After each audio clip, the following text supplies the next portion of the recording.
დე-ფაქტო აფხაზეთის ეგრეთ წოდებული ტურიზმის მინისტრმა თეიმურაზ ხიშბამ თანამდებობიდან გადადგომის შესახებ განცხადება დაწერა. ამის შესახებ აფხაზური ტელეგრამ არხი რესპუბლიკა იუწყება. როგორც არხი აღნიშნავს, ეს გადაწყვეტილება უკავშირდება მის პრინციპულ პოზიციას ოკუპირებული აფხაზეთის ტერიტორიაზე უცხო ქვეყნის გიდების მუშაობის დაუშვებლობასთან დაკავშირებით. ტელეგრამ არხის ინფორმაციით, თეიმურაზ ხიშბას ინიციატივით არაერთხელ ჩატარდა რეიდი არალეგალური გიდების საქმიანობის აღსაკვეთად. ტურისტულ სფეროში არსებული პრობლემები ოკუპირებული აფხაზეთის ეგრეთ წოდებული პარლამენტის ეკონომიკური პოლიტიკისა და რეფორმების კომიტეტის სხდომაზეც განიხილეს. ამასთან აფხაზეთის ეგრეთ წოდებული ტურიზმის მინისტრი თეიმურაზ ხიშბა აფხაზეთის ტურისტული საზოგადოების წარმომადგენლებს შეხვდა, სადაც მან განაცხადა, რომ განცხადება საკუთარი ნებით დაწერა და ის მხარს უჭერს მოქმედ კანონს ტურისტული საქმიანობის შესახებ. გაერთიანებული ტურსაზოგადოების წარმომადგენლებმა განაცხადეს, რომ მათ იდენტური შეხედულება აქვთ მოცემულ პრობლემასთან დაკავშირებით. ისინი წინააღმდეგნი არიან დე-ფაქტო ტურიზმის მინისტრის გადადგომის, რადგანაც ის მოქმედი კანონმდებლობის შესაბამისად ხელმძღვანელობს.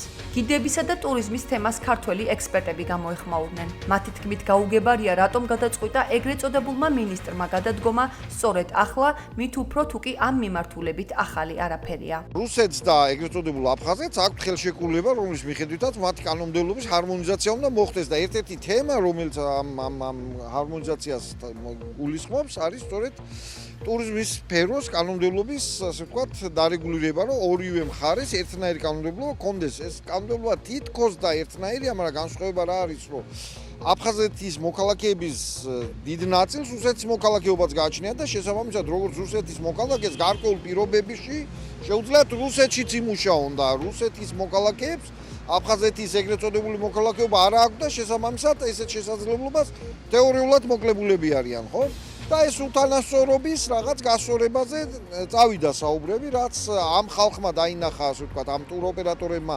ამაში დაინახეს საფრთხე სტატუს კო, რომელსაც აქამდე ინარჩუნებენ და რუს ექსკურსია მძღოლებს აფხაზეთში შესვლის საშუალებას არ აძლევენ, ამის გადახედვის საფრთხე დაინახეს, აქტიურად გააპროტესტეს და გავრცელებული ინფორმაციით თეიმურაზ ხიშბას ვითომ განცხადება, იმიტომ რომ ჯერ ეს არ გვინახავს, ოფიციალურად ეს განცხადება არ გაკეთებულა, რაც ეს, ასე ვთქვათ, პოლემიკა წავიდა, განცხადება იყო ეგრეთ წოდებული პრემიერ-მინისტრის ალექსანდრე ანქვაბის და ეგრეთ წოდებული პარლამენტის თავმჯდომარის ნუგზარ აშუბაშის, სადაც ორივე ამბობენ, რომ აფხაზეთის ინტერესების საწინააღმდეგო კანონის მიღებას ეს ხალხი არ აპირებენ. და შესაბამისად რაღაც, ასე ვთქვათ, კიდე უფრო ჩდება კითხვები, რა გააპროტესტა მაშინ თეიმურაზ ხიშბამ. მისი გადადგომა მოხდა სოუზე სროლის მერე. ერთი ადამიანი იყო მოკლული, სამი იყო დაჭრილი და აი იმავე დროს მერე გადადგა ეგრეთ წოდებული ტურიზმის მინისტრი აფხაზეთში.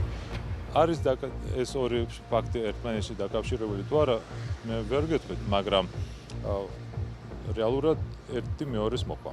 ეგრეთ წოდებული ტურიზმის მინისტრს თეიმურაზ ხიშბას და ბჟანიას შორის ძალიან დიდი უთანხმოება არ იყო. ერთადერთი მას ჰქონდა უთანხმოება რუსეთთან, რომელიც ითხოვდა ამ რუსი გიდების შემოყვანას აფხაზეთში. და ამას მოყვა მისი გადადგომას, ჩემი აზრით.